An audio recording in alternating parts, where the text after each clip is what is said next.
Welcome to another Monday edition of Second City Sports. We're live in living color right here on Sports Zone Chicago, along with Miss Lakeena McGee, which is she. I am Cindy Brown. Hey, that's me. You can follow yours truly on the Twitter and the IG at SidKid80. Once again, that's SidKid80. That's SIDKID80. That's SIDKID80. You can follow me at Keena McGee on the Twitter and at Keena McGee on the IG. Make sure you download that Sports Zone Chicago app. You want to know why? Because we said so. That's why. And also, too, you can listen and catch our other 5 live shows throughout the week. If you haven't to miss them, you can watch them and listen to them at your own leisure. Make sure you download that Sports Zone Chicago app today. Also, follow Sports Zone Chicago on all social media platforms on Facebook, Twitter, Instagram, and YouTube. Once again, follow Sports Zone Chicago on Facebook, Twitter, Instagram, and YouTube. You want to catch the audio version of this show, you can do so by subscribing to War on Anchor. We're available on all podcast platforms, including the iHeartRadio app. Make sure you type this in your search engine boxes. Ready? WARR on Anchor. That's on all podcast platforms. And you can follow War Media at WARR Media on Facebook, Twitter, Instagram, and YouTube. Once again, at War Media on Facebook, Twitter, Instagram, and YouTube. And thank you very much in advance for your support. Like, share, subscribe, and tell your friends. We are unapologetically fun, and we have very definite opinions.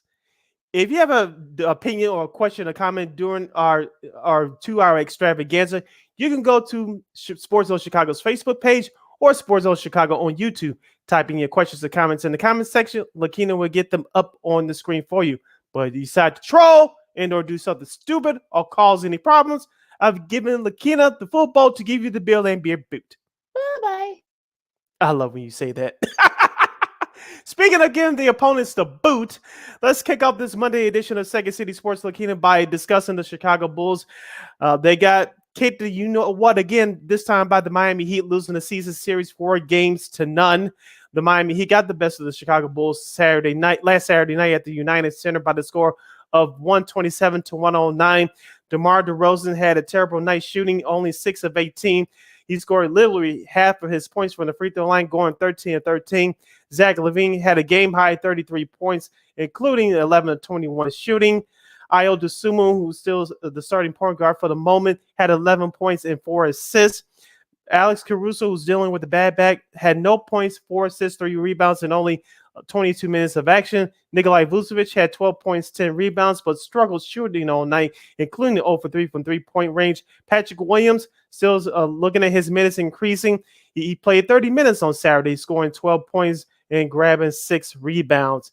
And the big story from me, Lakeena, and Kobe White had 2 points, including 0 for 7 from three-point range, 0 of 9 from the field overall. Lakeena, here's the thing that I look at with this Bulls team right now.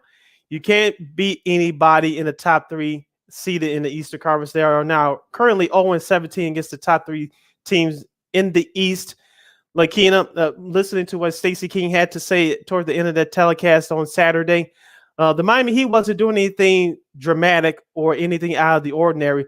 We told you guys all season long this is a solid team, a good defensive team. And if you paid attention closely to why the Miami Heat got out to that big lead and eventually sustained it, a couple of things. They got to the loose balls. The Bulls did not. The Miami Heat are one of the few teams that currently knows how to defend DeMar DeRozan's sweet spot well. If you notice, every time DeMar DeRozan got up to the free throw line or got to the elbow, the Miami Heat were already ready for the double team. Outside of Zach LaVine, the Bulls didn't get any additional help in terms of stepping up scoring rise. And number 3, the defensive rotation from the Miami Heat players were perfect. I didn't see that from the Bulls on Saturday. It's one of those things where you wonder, like, okay, yeah, this is one of the reasons why the Bulls, lost that season series to Miami. And look, to give Miami credit, I think their defense is very, very underrated. They were able to, they slowed down DeRozan. He still scored 26. I mean, he didn't have his, quote unquote best game, but Caruso, the back injury and such. Vooch, did his thing, but he struggled from 3. He was over on, on the 3-point front. Patrick Williams at 12 points. He's starting to get a little bit better. Ayo had 11 points. Zach, looked really good with 33, so his knees not bothering him too much. So, but I think it was really the defense that kind of kept, that sort of like, propel Miami in that game. That's how they were able to pull away. especially in the second half, going into second quarter, going into the third. So that's what sort of helped them. And look, I think they're show Miami show you why they're one of the top teams in the East. Jimmy did his thing with 22. Bam, and Kyle Lowry had 19 points. They had good showing off the bench and such. So it's sort of one of those things where you kind of Miami showed you why Duncan Robinson had 19 off the bench for them. So yeah, they're showing you why that Miami's still right up there with the Eastern Conference, because they're sort of like right there. They have the defense, they got they can score. They can make they can kind of slow your guys down a little bit. So I'm not surprised, unfortunately, that they were able to do this to the Bulls again in the last couple of meetings. Even though the guys are a little bit more full strength now, but this is sort of one of those things where you're kind of like, okay, you just gotta you got about 4 games left. You're down to like the magic number of 1 to try to avoid that play-in game. You probably go all the way up to the 4th seed because there's still such a log jam. So you can't really worry about it. You got 4 games left to try to kind of like improve your seeding. So just try and get it going, and just you got the Bucks tomorrow, so that's going to be a tough one on ESPN. We'll try to salvage that season series to get them here this time. So it'll be very interesting to see how. I'm looking forward to that game. This game I'm not worried about. All I want right now is to try to avoid the play-in and perhaps maybe get that 4th seed in the East. The Bulls only need 1 victory between now and the next Sunday night when the regular season concludes to clinch a spot to avoid the play-in tournament. But wrapping up, a couple more notes from this game. Tyler Herro, as you mentioned, he had 19 points off the bench, including 6 of 7 shooting from three-point range in 29 minutes of action. Kyle Lowry, he didn't do too. He did a little bit, but he was very effective from the point guard spot, scoring 19 points in 27 minutes. Gabe Vincent, who killed the Bulls here in Chicago back in December early in the season, he contributed to the Heat's production off the bench, scoring 13 points. Lakeena, going back on the flip side for Miami, they shot the ball well from three-point range at 50%. They shot 53% overall for the game. But going back to the Bulls, Lakeena, and there's been a lot of talk about Coby White. As I mentioned, he shot 0 for 7 from three-point range on Saturday. He's been struggling these last few games. Remember, Lakeena, we gave you this stat on our last show last Friday. When the Bulls win, they get contributions from their bench. Outside of Patrick Williams last Saturday night, they didn't get much from their bench. I'm more concerned about that. Yeah, but Javonte Green had 8 points, but after that, there was no contributions. Derrick Jones Jr. only scored 3 points, and Troy Brown Jr. was 0 for. Tristan Thompson was 0 for. So it's sort of one of those things where you're kind of like, if you want to advance to the playoffs, you need contributions from the bench. So that for me is sort of another thing that I'm worried about is when we get into the playoffs and such, because you're gonna have to step it up. I mean, DeRozan, Vooch, and Zach, they can only do so much. Caruso, that back still, but I don't know how he'll be able to sustain that back injury. So he might be going to the bench a lot too. So you might see P. Will out there in the starting lineup, but they need more contributions. And look, these players are good enough role players, at least most of them, but they just need to kind of step it up a bit. You're listening to Second City Sports, the Monday edition, right here on Sports Zone Chicago. We're live in 11 color. Sid, Lakeena here with you on Second City Sports, as we talk about the Chicago Bulls, the 45-33 Chicago Bulls.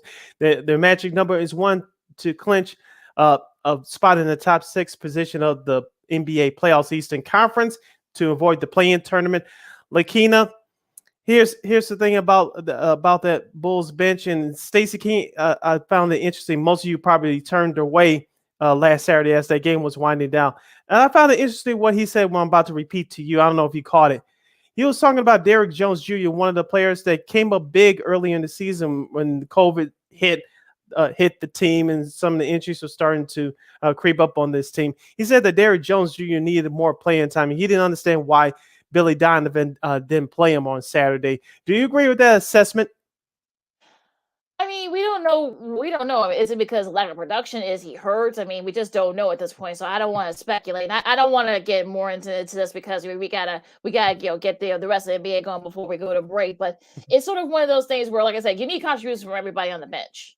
Like you're not gonna go far in the playoffs, especially if that's your goal. If your guys don't contribute. So Derrick, Jones Jr., whatever it is. I mean, he was good. Almost through the All-Star break, but in his last few games, he hasn't contributed much. So I think, not just him, but like Troy Brown Jr., a lot of these guys all need to step up. I mean, Coby White had his worst game of the season since coming back. So everybody needs to step up. It's not just him. So I think, all the guys, everybody needs to kind of step up and, contribute, especially if you're talking about if you want to go far into the playoffs, because, depending on the matchups, you might get run out of the building. So I think everybody needs to step up on that bench for the Bulls. All right, wrapping up our Bulls talk here before we jump into the rest of the NBA for the rest of this hour, and we'll get to some college basketball too later on in the show. Lakeena, you mentioned the schedule for the Bulls. They have 4 games remaining. 3 of them are at home before wrapping up the season next Sunday night at Minnesota. That game will be at 7:30 p.m. Central Standard Time for the regular season finale next Sunday night. But you have Milwaukee tomorrow, Boston on Wednesday, and then you have the Charlotte Hornets on Friday. Conventional wisdom says that the Bulls can win 1 out of those 3 games. Me personally, I think they can win 2 out of those 3 games. But Lakeena, the way the Bulls are playing against these top teams right now, even Charlotte's still fighting for their playoff lives to participate in this play-in tournament. As of right now, that's not a give me victory for the Bulls either. Well, no, I think I think none of these are gimmies, and even Minnesota, we'll see where they are. They're probably already going to clear spot in the play in, during this week. And Charlotte, I'm sure, look, Charlotte, I'm sure will love to play spoiler, so it's never easy to play those two. And Boston, we'll see where they are by that point. I mean, they split the season series, so that can go either way. Milwaukee, they've had the Bulls number the last couple of years, so I think they could get 2 of these last 4. I'm sure they're going to win more than 1, but just to get into it, I think they'll win 2 of these games. It may not even just be the last 2. They could probably win one of these games. Either the Bucks won or the Celtics won later this week. So I think the wins are there because the Bulls have a lot to play for. They only need to win 1 or have Cleveland or Toronto lose one of their games. To avoid that play-in spot. They can go all the way up to the 4th seed if other things sort of. So there's still a lot to figure out in the Eastern Conference. So I'm not too worried about it. But going into the rest of the NBA, what impressed you this weekend in the big league? The Miami Heat winning back-to-back games on the road this weekend, taking care of business here in Chicago against the Bulls last Saturday. And of course, last night they beat the Toronto Raptors. As you mentioned, that's one of the teams the Bulls are fighting off to not have participate in the play-in tournament. The Miami Heat, as we mentioned, they are a very good defensive team. They showed it late in the game last night against Toronto. Toronto is still a good young team. Scotty Barnes, I have him right behind Evan Mobley from Cleveland for Rookie of the Year. You still have Fred VanVleet, who's returned from injury, and he's given the first-time All-Star from this year. Has given major contributions to the Toronto Raptors. You still have Pascal Siakam, the former All-Star from a couple of years ago. So Nick Nurse is doing a very good job with Toronto, but Miami took care of business this weekend. But let's see, that computer is still freezing up on me. The Memphis Grizzlies are kicking off some of the key games from this past weekend. They beat the Phoenix Suns 122-114. Lakeena, I think you kind of hinted at this at the last episode we did. John Morant, many of us, when we did our mid-season show at the All-Star break, many of us had John Morant as a top 5 candidate for MVP. Unfortunately, one, his injury into his regular season, but 2, his teammates we mentioned before has picked it up, and they look like they're going to be a tough outcome playoff time, and that's another reason why John Morant is not seriously considered for MVP. I'll get your thoughts on the rest of the candidates in just a moment, but the Memphis Grizzlies look better without John Morant, but they want to go farther where they want to go. They need John Morant, obviously. Yeah, I mean, it's sort of like if he, can't stay healthy, I think. They play well without him, but at the same time, though, if you want to go far in the playoffs, you need your star. And Golden State's going through that right now as we speak with playing without stuff. Although they did win yesterday against Sacramento. And look, I said that earlier with that Sacramento win, they could either lose by 19 and or win by like 10. The former actually end up being the case in that front. But back to Memphis, it's also going to depend on who they match up with. If they get match up with either one of the LA teams or San Antonio, they could probably they may have some problems. And look, we'll have to wait and see. I guess again, the Western Conference still a lot to figure out there. And look, I think experience is usually going to be the thing. Most of these players, yes, they played a little bit last year in the play-in, but going deep, go to a best of 7. That's a whole different animal. So you're going to need John Morant, back to if you want to, look, Jay Wills, say that, bookmark that tweet, from about a month ago. He said that he thinks that the Grizzlies will be in the finals this year. Okay, but like I would say let's hold off on that, Mhm. especially if John Morant can't stay healthy. The San Antonio Spurs had a great weekend. They swept their home series, a 2-game series against the Portland Trailblazers, beating them on Friday and of course last night. They have a 2-game lead over the Los Angeles Lakers for the last play-in spot in the Western Conference playoff tournament. We'll get to the Lakers in a few minutes, but the San Antonio Spurs, Lakeena, they made a couple of trades to get rid of some players at the All-Star break, but Giante Murray and Doug McDermott and some of those young guys on San Antonio, they play hard for Greg Popovich, and they showed that this weekend, and you can bookmark them for the play-in tournament. Yeah, well, we'll see what happens. I mean, they got a pretty tough schedule to finish up, the regular season. So I wouldn't, bookmark them in there just yet. But look, I mean, Kellen Johnson sort of leading the charge for that young squad. And look, we'll see. I mean, look, this isn't, Pop's first rodeo in the playoffs. So again, Mhm. it's all setting up for them. But again, there's still a lot, to be decided. They're only about like a game up on the Lakers. Again, we'll get to them in a after the break. But it's sort of one of those things where you sort of say to yourself, okay, you know what?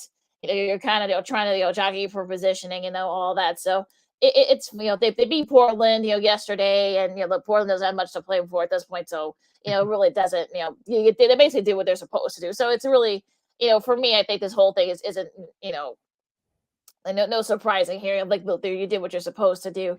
Now going Mhm. back to some of these other games for the weekend before we go to break, the Nets are like people were already wondering that were the Nets going to be like the most dangerous team, going into like the play, especially the most in a dangerous spot, especially. But that turned out not to be the case. And yes, Kevin Durant had like 50 points, but it wasn't it didn't really like mean anything. Look, Philly took care of business this weekend. They beat Cleveland yesterday. They held them off. Mhm. Joel Embiid had 44 and such. Still a lot to be decided, especially the top part. They also beat Charlotte, so they were able to go 2-0 in that back to back. So there's still a lot Mhm. to figure out there in the Eastern Conference, especially at the top. I mean, Boston, they beat Indiana by 5. They had to hold them off. Halliburton had 30 points for them, in a losing effort. The Clippers were able to beat Milwaukee on Friday, 153-119. It's one of the Who highest saw that scoring. coming? Yeah, I mean, if you took the over, I mean, you had a nice start to the weekend.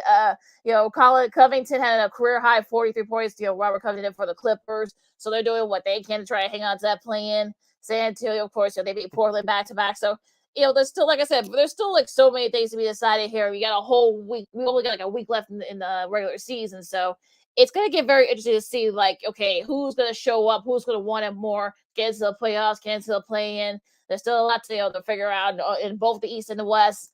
Yeah, OKC beat Phoenix over the weekend. Okay, whatever. Look, they punished everything the Suns have. So I know Suns fans, I don't think people should freak out about the Suns losing. So, and they got a pretty good young squad down there in OKC. They might be a team to watch out for next year. So, I think it is late in the season. I think is outside of Phoenix. There's still lots of kind of like jockeying for positioning here. Yeah, speaking of jockeying for positioning, the Cleveland Cavaliers had a mixed bag this weekend. They took care of the Knicks and MSG on early Saturday afternoon. Of course, you mentioned they lost a tough one at home to Philadelphia last night. They had a big lead, but Joel Mm-hmm. Embiid and James Harden decided to show up. Mm-hmm. Yeah, I They know, decided to right? show up to see them. Flip They the could do that switch. every game, right? Yeah, they But flipped the switch. Yeah, so that like, okay, I figured that was gonna happen. And look, I mean, he has 11 games with at least 40 points and 10 rebounds this year. He had 12 rebounds yesterday. He's the only other player to do that since the merger. Russ Westbrook, Moses Malone both ended up winning the MVP that particular season. So this could actually end up voting both of them. We'll see. And also, too, the Golden State Warriors, they beat the Utah Jazz by 4, 111-107. It's nice to see the Golden State Warriors get back on track. They'll probably be at worst the 4 seed, but they'll probably lock up that number 3 seed. Of course, Steph Curry is out for the remainder of the regular season. He's supposed to return for the playoffs in a couple of weeks. And going back to the Atlanta Brooklyn game on Saturday, Brooklyn, I was watching the ABC pregame show yesterday. They had the Milwaukee Dallas game. Nice win by Dallas, by the way, on the road yesterday. So Mm-hmm. Milwaukee's going to come to Chicago on a bad move for tomorrow. But on the pregame show yesterday, they were talking. You can tell Stephen A. especially has been hyping up the Brooklyn Nets over the past few weeks on his shows, and they came to the realization, like everybody else. I guess they were last to the party.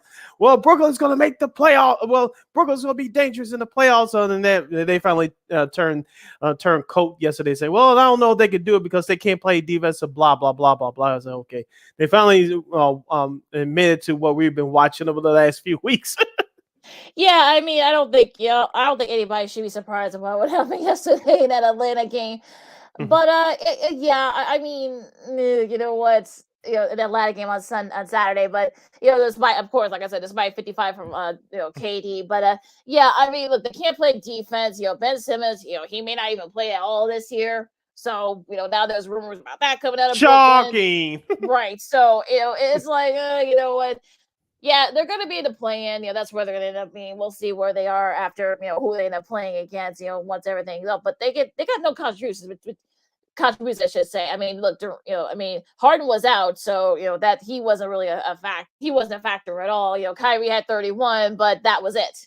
Everyone else, I mean, Andre Drummond had 8. He could have done more. Patty Mills, I mean, this is your first rodeo, dude. I mean, where are you at? He got a big goose egg. So, there's not. KD's not the issue, and neither is Kyrie. He's starting to kind of get into a rhythm a little bit now that he can play home games too. But it just, yeah. They're just not getting a lot of contributions from outside of KD and Kyrie. So looks like there are a lot of problems over in Brooklyn. More conversation about the NBA coming up, including our discussion of who's the true MVP of the NBA this season. We'll give you the key games for the association for this last upcoming week of the regular season. And we'll review the 2 games that took place in New Orleans, Louisiana last Saturday in the men's Final Four tournament, which was the national semifinals that took place last week. And we'll later on in the show, we'll give you the preview of tonight's North Carolina and Kansas championship contest, along with Miss Lakeena McGee, which is she. I am Sidney Brown. That's me. You're listening to Second City Sports, the Monday edition, right here on Sports Zone Chicago. AutomotiveMap.com presents the Sports Flash on the Sports Zone Chicago. NBA Thursday, the Bulls dropped their second straight 126-109 the loss at New Orleans. The Bulls are 42-31 with the setback. Zach LaVine led the scoring for Chicago with 39 points. Kobe White had 23. The Pelicans got 30 points from Devontae Graham, 25 from CJ McCollum, and a double-double from Jonas Valanciunas. Up next for the Bulls, they'll try and snap the skid tomorrow night when they visit Cleveland. The Blackhawks put a 2-game winning streak on the line tomorrow when they visit the Vegas Golden Knights. Chicago with a 4-3 win at Los Angeles yesterday. Alex DeBrincat had the shootout winner. Colin Delia made 43 saves through overtime in just his second start of the season. Spring training Thursday, the Angels beat the Cubs 5-4. Today, it'll be the Cubs taking on the Rockies. The Giants beat the White Sox 9-6. Today, the Sox will face the Mariners. For lightning fast sports updates, download the Score app. It's free and one of the most popular sports apps in North America. I'm Chuck Sanders. That's the Sports Flash on the Sports Zone Chicago. Nobody protects you from mayhem like Allstate. I'm a speed bump. Did you hear what I said? I'm a speed bump. And if you have cut-rate car insurance, the cost to reattach your muffler could really be a bump in the road. So switch to Allstate, save money, and be better protected from mayhem, like me. Based on coverage and limits selected, subject to terms, conditions, and availability. In most states, prices vary based on how you buy. Allstate Bar and Casualty Insurance Company and affiliates, Northbrook, Illinois. Have you wanted to speak a new language but thought it'd be too difficult or take too much time? Then try Babbel. In just 15 minutes a day, Babbel teaches you conversations that you will actually use. With 14 languages and lesson topics like travel, business, relationships, and more, you'll learn what matters most to you. Babbel. Language for life. Learn a new language with ease. Go to Babbel.com to try for free. That's BABBEL.com.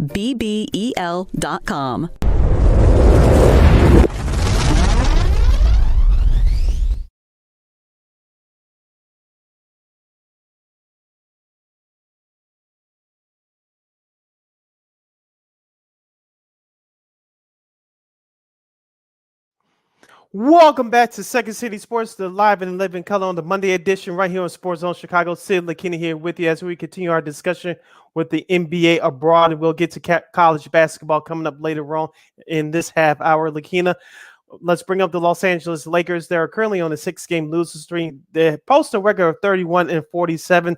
They lost to the Denver Nuggets on national television yesterday, 129-118. Nikola Jokic had 38 points. Some people still have him on their MVP list. We'll get to our thoughts on the MVP contenders list in just a moment. But Aaron Gordon had 24 points. Will Barton had 25 off the bench. DeMarcus Cousins, one-time former Laker, had 14 off the bench. On the flip side for the Lakers, Anthony Davis decided to show up. He had 28 points in 35 minutes of action. Russell Westbrook had 27. Lakeena, I did watch some of that game yesterday. The Lakers is a little bit too late. It looks like they played a little bit better, but they're just like the Bulls. They cannot consistently play team defense, especially within the interior. I did catch some of that game last Friday against New Orleans. They had an 8-point lead with 4.5 minutes to go, but they just could not hold on to make any key defensive stops. LeBron James did play on Friday, but because of the ankle injury, he missed yesterday's game. It's just that simple, Lakeena. The Lakers, it's best for them not to make the playoffs. Even if they did, they'll get smoked by not Golden State, but Phoenix or Memphis in the first round, which both teams have given them problems all year long. Yeah, I mean, it's sort of one of those things where you're kind of like, you're the Lakers. You're sort of, you had all these high expectations, and then, AD got hurt, and then LeBron was banged up, and then you were getting contributions from guys like Westbrook, who you picked up, and Carmelo had a nice start, but has fizzled out. I mean, he had 17 in that loss against Denver. So look, I'm tired with the Lakers. I mean, look, could they? I still think they're gonna, with 4 games left, I still think they're gonna sneak into somehow, some way. I just don't see them. I don't see LeBron and them going out, in this fashion. So I think they'll still, they might find a way to still get into the play-in, but that's a whole nother story now. Looking at Jokic, what he's done, I mean, he's kind of like, some people wonder, is he making it kind of like a late surge? Because some of the, I guess the Bada odds has him now as a front runner for MVP. I think, yes, he's sort of, doing this, doing a lot of stuff, by himself, because of course Murray is going to miss, the miss the season. He's getting, contributions from other guys, but I feel like, I feel like, having, Jokic as back-to-back, I mean, there's some people that may have voter fatigue. So, and I gave you that stat, with Embiid and his 44, yesterday's game, against the Cavs, but it's sort of one of those things where you just like, it's all going to depend on what the voters, mindset is, I feel like. So, who knows? I mean, it was a mixed bag for the Nuggets. They lost against, the T-Wolves on Friday. Of course, they got that win, yesterday against the Lakers. So, it's sort of one of those things where it's going to be like, okay, which is more important to the voters in the end? And you never know, NBA voters can be fickle at times. So. Mm-hmm. Here's the thing, Lakeena. Would you give it to a 5th or 6th place team in terms of Nikola Jokic for MVP, even though he's putting up monster numbers like he did last year when Denver was at the time you mentioned he had Jamal Murray healthy for the most part until around this time last year? But would you give it to a 5th or 6th place team in the Western Conference? I don't think they would. Now, Joel Embiid is still a front runner, in my opinion. He would have won it last year if he didn't miss those 20 games in that shortened 72-game season. That's how Nikola Jokic won last year's MVP award. I know in many people's minds, Giannis Antetokounmpo from the Milwaukee Bucks is 3rd in MVP voting. I know he won it 2 years ago, which I thought LeBron should have won, and that was the season of the shutdown and before they went into the bubble to complete that season. But I like Giannis personally. I do. He's one of the best mobile big men we ever seen, especially in today's NBA. But do you really think you have him 3rd? Should you have him 3rd? In my personal opinion, no. Here's why. The Milwaukee Bucks, they really don't care about this regular season too much. Yeah, they're going to barely win 50, 51 games, okay? Giannis is putting up great stats, but does it really jump out at you that he's really been dominant like he has had dominant regular season the last couple of years? In my opinion, no. I don't hate Giannis, so people don't come at me with that. I like Giannis. I respect him. I would like to have him on the Bulls. Me personally, it's never going to happen, but Giannis is great talent. But me, in my personal opinion, he shouldn't be number 3 for MVP. That slot should go to Devin Booker or Phoenix. We told you guys at the All-Star break when Chris Paul went out for that month with that thumb injury, Devin Booker had to step up. And stepped up, he did. He increased his scoring average by a couple points, and Phoenix has been winning. Now they have over 60 wins, and Chris Paul is back in the lineup. Devin Booker really doesn't get his props. I know people are starting to pay attention to him the last couple of years, especially last year when the Suns reached the finals. But Devin Booker has really taken this game to another level. He should get more consideration for MVP over Giannis, in my opinion.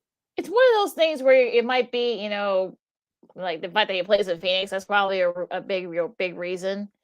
And I think usually they don't like to give it to the West Coast. I mean, I think for the first time in a while that someone from a Western Conference team won MVP, especially that far out west in Denver. So that's why Jokic won.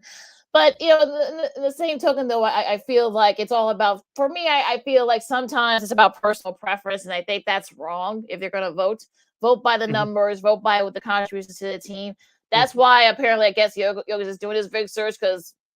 Some people feel, I'm not going to say every voter, but some people feel like he's the reason why Denver is still like right there, like in the top 6. So, some people, have it that way. Like, should it be that way? I'm not saying it should, but I'm just thinking that's how it's not all voters, but I think some of the voters is probably how they feel about it, but who knows?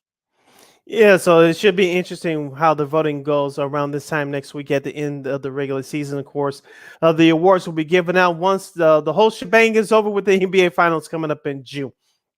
Lakeena, before we turn it over to our college basketball discussion, we'll give you some of the key games to watch during this last week of the regular season in the NBA. Besides the Chicago Bulls, the NBA has tonight off because of the college basketball national championship game between Kansas and North Carolina. They'll resume their scheduling tomorrow for Tuesday, in which leads off the Philadelphia 76ers will take on the Indiana Pacers at 6 o'clock. At the same time, we'll have the Orlando Magic hosting the Cleveland Cavaliers. Big game for the Cavs, especially after that tough loss at home last night. Of course, the Houston Rockets will take on the Brooklyn Nets at 6:30. Brooklyn is locked into that play-in tournament, so they cannot move up or down. So they're in whether folks like it or not. At the same time, at 6:30 p.m. Chicago time, the Charlotte Hornets will visit the Miami Heat. At 6:30, we'll have Atlanta at Toronto. Big game for both teams, especially for Atlanta. Coming off that big win on Saturday at home against the Brooklyn Nets. Of course, at 7 o'clock on ESPN tomorrow, we have Milwaukee against the Bulls at the United Center. The Minnesota Timberwolves at the same time will host the Washington Wizards.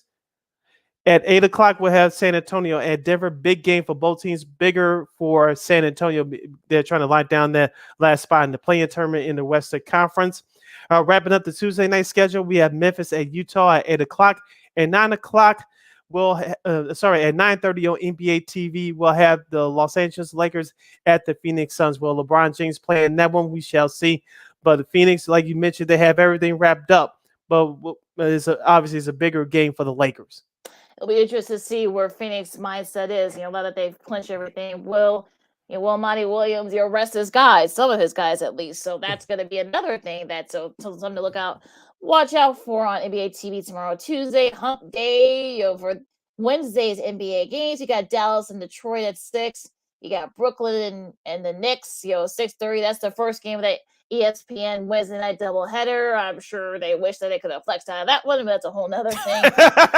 Washington and Atlanta. Screaming A. Smith will be yelling at you all night long. Washington, Atlanta at 7 o'clock. We'll see where Atlanta try to keep that, that play-in seed, there. Boston, Chicago. Personally, this should have been the first game of the ESPN doubleheader, but I digress. That should be a good one at 7 o'clock. OKC and Utah. That should be a fun one because OKC, I believe, actually beat Utah in their last meet, so I'm sure Donovan Mitchell and them would love to get their revenge. And Phoenix and the Los Angeles Clippers at 9 o'clock. That's the second half of that ESPN doubleheader. Again, we'll see where Phoenix's mindset is. And, we know the Clippers, they've got that, that playing spots on lock. They're trying to improve it a little bit. They can go up to a 7 seed if they choose to. So we just see where they go from there.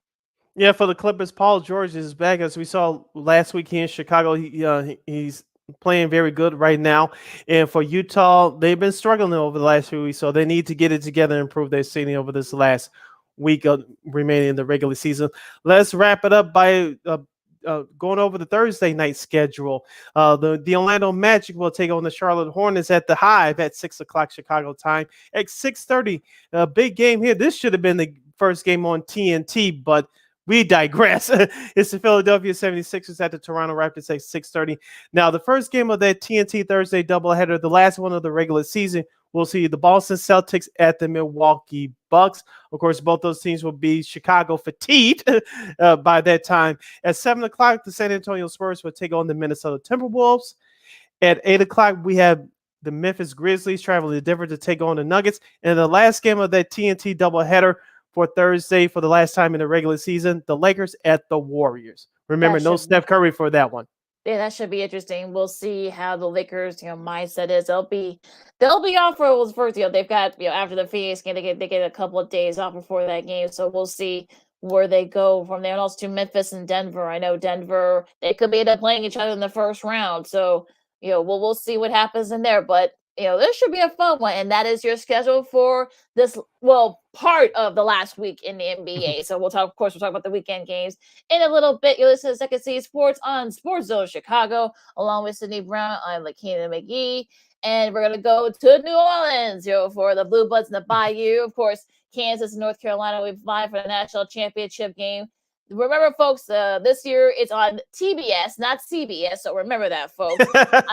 It's for people who are asking. I'll just do a quick synopsis. They have a CBS and Turner have this little collaboration. It's been that way since I think 2013 or something like that. Mm-hmm. They decided a new deal for another 10 years. This is the third year of that deal. I think it's 2023, 2027, I believe, in 2027, or it might be give or take a year, but that's when these games will be on TBS. Mm-hmm. So quick sort of Cliff Notes version of that whole thing. But go recapping the Saturday's games from the Final Four. We'll talk about the first game.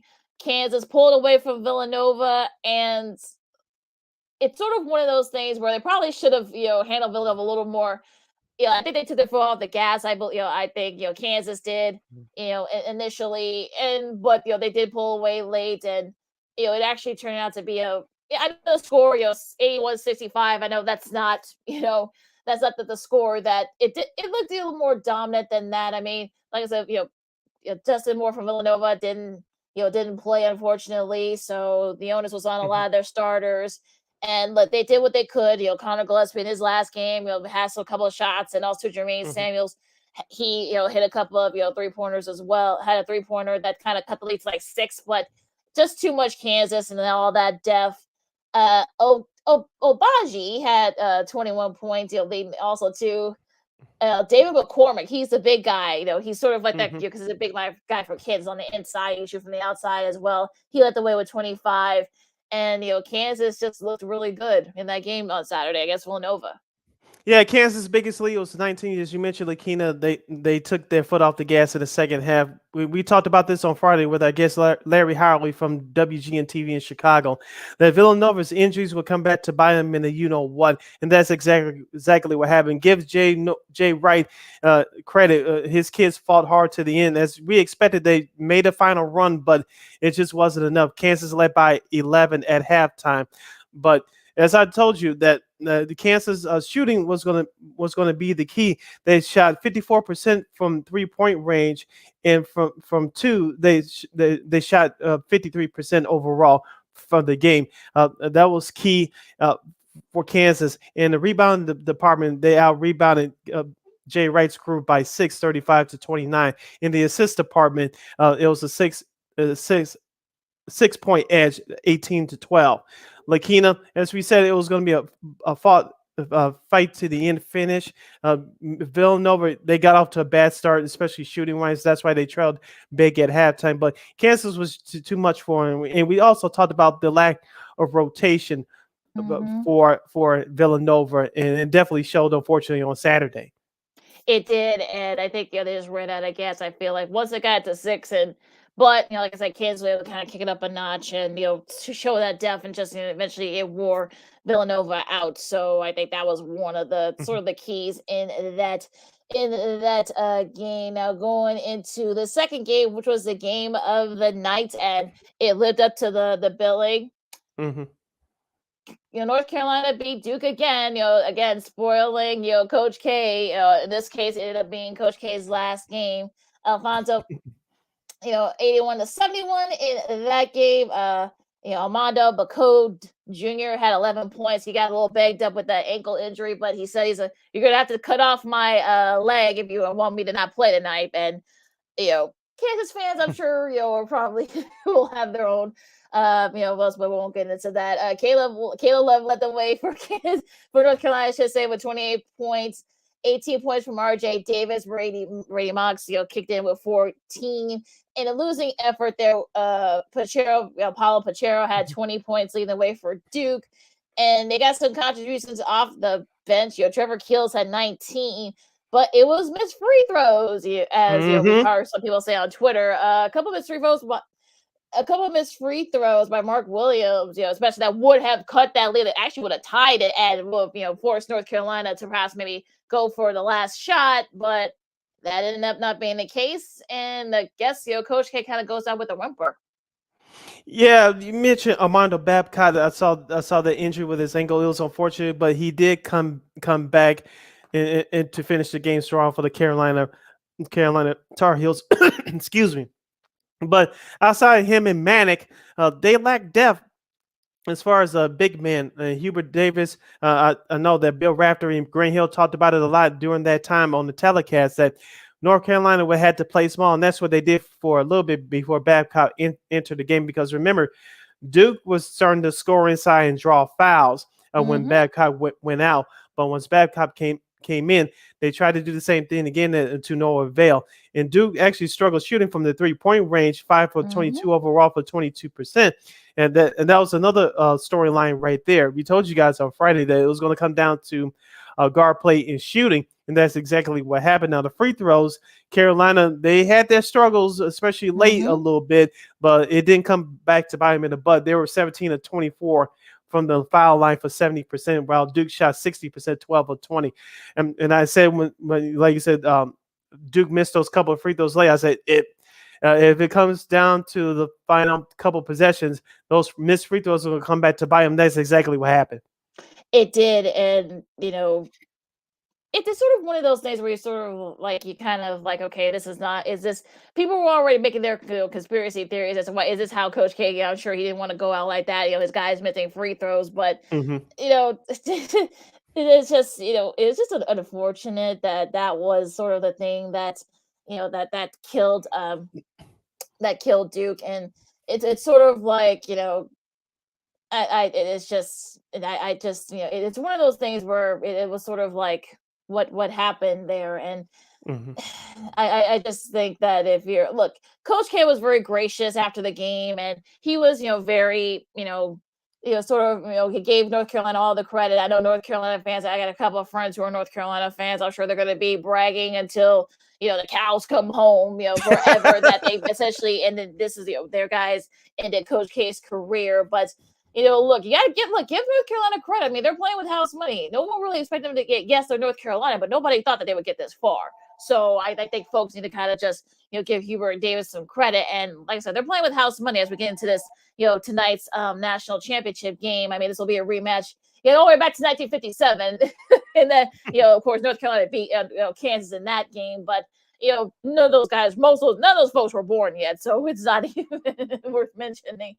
But I think Bill Self might have been like, in diapers or something. Who knows? Wasn't even born yet. I mean, I don't even think he was born yet. But again, I digress. But this should be a really good game. I mean, I think I think if you're Kansas, you want to try to make your shots early. I think both teams can go pretty deep, and Kansas, but they can go like good 10 or 11 deep. So I think the key is that try to use that experience. Remy Martin, I guess if David McCormick can hit his shots. Okay, how is Bacat? How is he going to look? I know he's gonna try to play, but how is he gonna look? I mean, even if it's not a serious ankle injury, they can still linger. Can Caleb Love shoot those big shots? Can he hit up from the field? RJ Davis, he shoot the three. So look, there's Abaji, he can shoot the 3 too for Kansas. So this could be like a really good game. Now, for me, I'm picking Kansas because I picked Kansas from if you go all the way back to when we did our previous shows, that I picked Kansas. So, yes, you did. So I'm going to stick with it. But again, I wouldn't be shocked if North Carolina. Look, I know they're in AC, but this is not like Villanova being in Georgetown. So I think people need to kind of get off on that. I mean, North Carolina was actually pretty good. They were ranked for a little bit. Yeah, they had their struggles early in the season. They were just trying to find each other's rhythms and such. But they got better at the right time, and now they're going for the championship. Would I be shocked if they beat Kansas and win the title? No, of course not. But I am picking Kansas to win it all. I'm glad you brought up R.J. Davis, Lakeena. Watching him on Saturday night, he was in foul trouble. He started to get going too, especially in that second half, helping out his teammate Caleb Love, who I really like, by the way. He's Carolina's go-to guy. He's been that way throughout this whole tournament. But R.J. Davis is going to have to stay out of foul trouble tonight, and he's going to have to pick his spots to where he takes over the game because, like I mentioned, Caleb Love is the playmaker for the Tar Heels. He sets that team up offensively. And R.J. Davis, he had his moments too, but he just couldn't get it going in stretches of that second half because he's in foul trouble. He needs to stay out of foul trouble tonight. Number two, it's going to come down to rebound, especially on the offensive end. You mentioned Babcock's right ankle injury for Carolina. As I said, when he went out, Duke was able to take advantage of that, driving the ball inside, and they actually picked up fouls. They just couldn't hit their free throws. And number three, when you mentioned with David McCormick, who's a beast inside for Kansas, as the kids would say. Will you double team him, and how much will you double team him, and how many times that Hubert Davis is going to put Manick on McCormick? Because if that happens and McCormick decides to dominate, if you have Manick in or Babcock in foul trouble early, Carolina has no choice to go small, but that's going to be at a huge disadvantage for North Carolina. Well, yeah, especially if McCormick's hitting his shots and the other big guys up front are hitting their shots, because I feel like if they hit their shots, especially those big guys on the inside, you might as well just say this might end up being like last year's game between when Baylor just poured it on Gonzaga and didn't let up. Now it's. Look, we'll see. Like I said before, I think it will be close. I don't think it will be as bad as last year's game because I feel North Carolina is a little bit better than Gonzaga, but I think could I see them perhaps it'll be close for a minute? Could I see Kansas pulling away late? Sure, I can see that. That's probably what's going to end up happening. But again, I think North Carolina, I think Hubert Davis has taught his guys to fight, not literally, but to fight, for every point. And you got guys, you got Love, you got Davis, you got Monica. They're more than capable of shooting, especially from the outside. This could be one of those. Look, we haven't had a buzzer beater this tournament, so could we have a buzzer beater tonight? Who knows? Yeah, I remember Lakeena on our show on Friday. I went with North Carolina over Duke, and I was right. I'm going to ride that wave again. I'm going with North Carolina. I know Kansas is favored by 4 points tonight, but it should be another good game. Lakeena, I don't think we're going to see another blowout. We're definitely going to get a better game than we did last year between Gonzaga and Baylor. So it should be another classic finish. And I'm going with North Carolina. Again, people have been against them all year. Like you mentioned, we talked about Lakeena that went at Duke at Coach K's last home game at Cameron Stadium that basically clinched a spot in the tournament for North Carolina, and they've been on a roll ever since. So I'm going with North Carolina tonight. And that game you can be seen on TBS at 8 p.m. Central Standard Time. If you don't have TBS, just download that March Madness app. You can watch the game from there. Lakeena, we got less than a minute and a half left before we shut down for the opening hour of our program. Let's just say congratulations as we go to the women's tournament. Their season concluded last night in Minneapolis as the South Carolina Gamecocks. Congratulations to head coach Don Staley and crew. They get it done by beating the UConn Lady Huskies by 15, 64-49. Lakeena, what's your quick thoughts about UConn losing to South Carolina? South Carolina, I should say, they led wire to wire. And that's basically how their season, was. They had a couple of losses. I know they probably should have been undefeated. Missouri, they lost to an underhanded Missouri team, underwhelmed Missouri team. I think they only had like 7 players because half their girls were out with COVID. So, I think that was a bad loss. They lost, of course, to Kentucky in the SEC championship game. They started to go ahead 3. So they could have easily go undefeated. But even still, Aaliyah Boston, who won, Naismith Player of the Year, all the Player of the Year honors, also 2 Defensive Player of the Year, the first woman to do that. She was the most outstanding player, as she should have been. Had another double-double. She averaged 17 points, 17 double-doubles, 17 points, 17 rebounds. She only had 16 rebounds and 11 points. It was her teammate Destiny Henderson who had a career-high 26 points with 3 for 6 for 3. She was one of the main reasons why they were able to pour it on the Lady Huskies and they didn't let up. So just a great show. And she actually has a nice little business too. She was promoting her business too. And if you saw her in the post game, but she, look, she looked really good too. I mean, look, I think Boston, of course, you saw that. If for people who saw last year's Final Four game where there was a putback by Stanford, Stanford beat South Carolina. They probably should have. You probably say the Gamecocks should have won last year, but she was able to come back and she said, "Look, nothing but happy tears this time." So that was a pretty cool thing. Also, Don Staley, now the first African American head coach, male or female, mind you, she has multiple championships to her credit now. She won, of course, in 2017 with Asia Wilson, who was there at the game. Also, Candace Parker was there too. That's Asia's favorite player. That was a night they shared a nice moment after the post game and stuff. So yeah, it was a great one, a very deserving. This is Gino Auriemma's first loss in the national championship game. He had been 11-0 up to that point. So very impressive all around for the Gamecocks. All right, hour number 1 in the books. Hour number 2 straight ahead. You're listening to Second City Sports, live in living color, right here on Sports Zone Chicago. I'm Sid. It's Lakeena. Jordan Lazowski, a friend of the show from Sox on 35th, will hop on with us to preview the 2022 Chicago White Sox. Can they repeat as division champs again, or will things head south? Can they win the World Series, or ...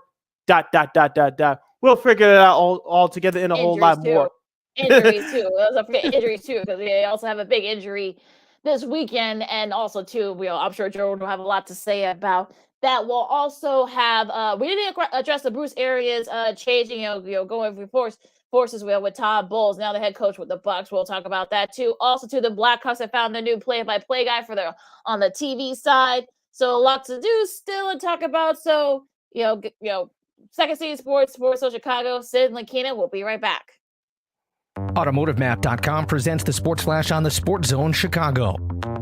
NBA Thursday, the Bulls dropped their second straight 126-109 the loss at New Orleans. The Bulls are 42-31 with the setback. Zach LaVine led the scoring for Chicago with 39 points. Kobe White had 23. The Pelicans got 30 points from Devontae Graham, 25 from CJ McCollum, and a double-double from Jonas Valanciunas. Up next for the Bulls, they'll try and snap the skid tomorrow night when they visit Cleveland. The Blackhawks put a 2-game winning streak on the line tomorrow when they visit the Vegas Golden Knights. Chicago with a 4-3 win at Los Angeles yesterday. Alex DeBrincat had the shootout winner. Colin Delia made 43 saves through overtime in just his second start of the season. Spring training Thursday, the Angels beat the Cubs 5-4. Today, it'll be the Cubs taking on the Rockies. The Giants beat the White Sox 9-6. Today, the Sox will face the Mariners. For lightning fast sports updates, download the Score app. It's free and one of the most popular sports apps in North America. I'm Chuck Sanders. That's the Sports Flash on the Sports Zone Chicago. Nobody protects you from mayhem like Allstate. I'm a speed bump. Did you hear what I said? I'm a speed bump. And if you have cut-rate car insurance, the cost to reattach your muffler could really be a bump in the road. So switch to Allstate, save money, and be better protected from mayhem, like me. Based on coverage and limits selected, subject to terms, conditions, and availability. In most states, prices vary based on how you buy. Allstate Bar and Casualty Insurance Company and affiliates, Northbrook, Illinois. Have you wanted to speak a new language but thought it'd be too difficult or take too much time? Then try Babbel. In just 15 minutes a day, Babbel teaches you conversations that you will actually use. With 14 languages and lesson topics like travel, business, relationships, and more, you'll learn what matters most to you. Babbel. Language for life. Learn a new language with ease. Go to Babbel.com to try for free. That's BABBEL.com.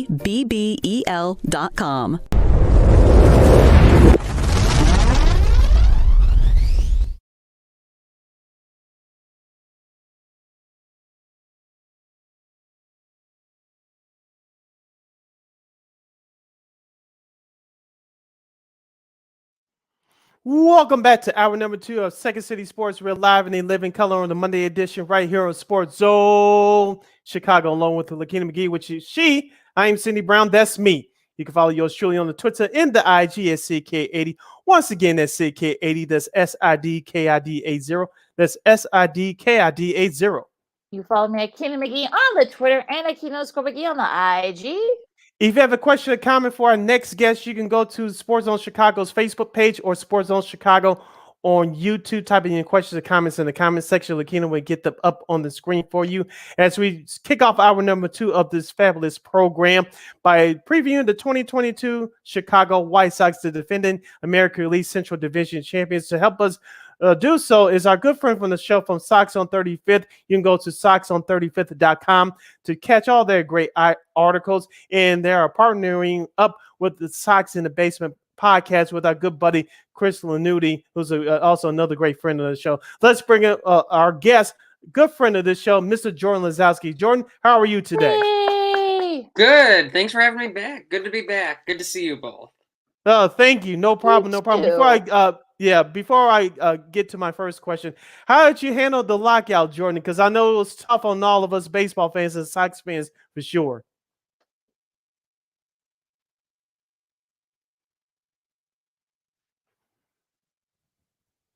Jordan, can you hear us? Did I freeze a little bit on you? Yeah, you did. Yeah, you did. All right, I'm back. Yeah. Sorry about that. Yeah, that's okay. Before we get into the preview, how did you handle the lockout? Because it was a long lockout, and it was tough for baseball fans, especially for Sox fans for sure. How did you handle it? Yeah, not well. It started out, it's just the off season. We'll handle some things. We'll put out some interesting content. And by March, it's like, all right, something better come soon because they're out of ideas. So it was a nice final break that they kind of put it all together. No, go ahead, Sid. Yeah, so let's get into Jordan. Of course, the White Sox made a couple of transactions since the lockout ended. Of course, injuries galore. We'll start out with the latest news. Lance Lynn, who was supposed to be the opening day starter now, that goes to Lucas Giolito. He'll start the season for the Sox Friday at Detroit. That's at 12 noon Chicago time. But Lance Lynn injured his knee last Saturday in the spring training game against the Arizona Diamondbacks. He said he was smiling coming off the field after the game, but he's going to need surgery. He's going to be out 4 weeks, but the prognosis is 6 to 8 weeks. We may not see him until late May. So what do the White Sox do from here?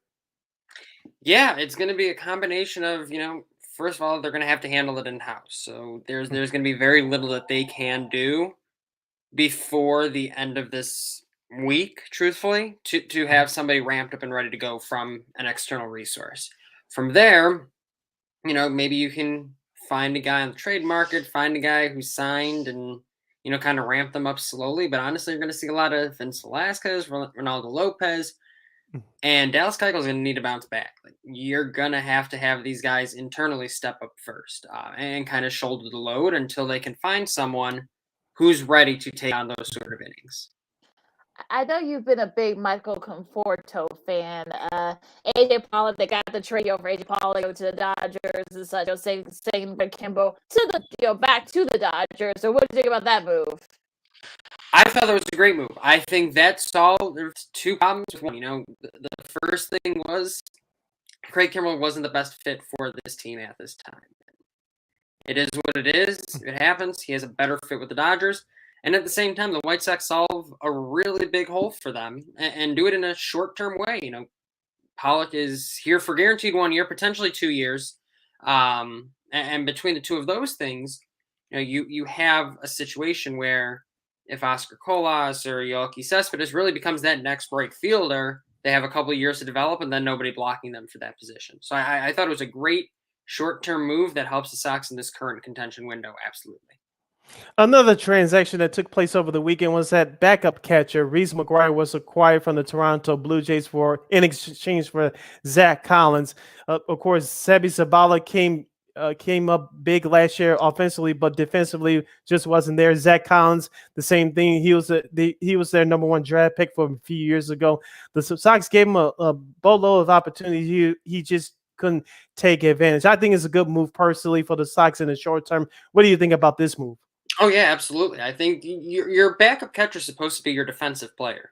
They're supposed to be the one who maybe they don't hit that much, but they know their way around a bat, and then they can really provide you good defense. And that's exactly what McGuire does. I think he's shown some pop in the past, nothing overly crazy, but at the same time, look at whatever defensive metrics you like. and he's above average to really top of the class in a lot of them. And I think that's exactly what the Sox were looking for. And they had the benefit of McGuire was out of options and wasn't going to make the team. So the Blue Jays would rather get something for him than nothing. And it was a really good move by their part to understand, the roster crunch is the roster crunch and take advantage of that where possible.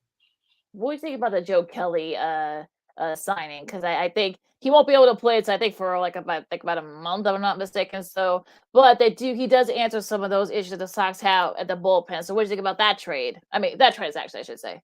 Yeah, so Joe Kelly and Kendall Graveman both make a lot of sense now. Everyone was very concerned about how much they were spending on the bullpen when Kimbrel was still back there, and I think now you have a hole with Crochet's injury, and you have a hole that Kimbrel leaves.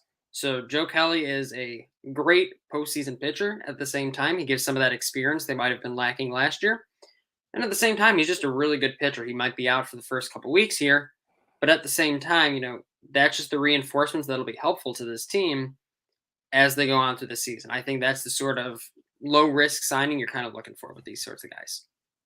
Jordan Lazowski from Sox on 35th is joining us right here on the Monday edition of Second City Sports. We're live in living color right here at Sports Zone Chicago. Sid, Lakeena here with you.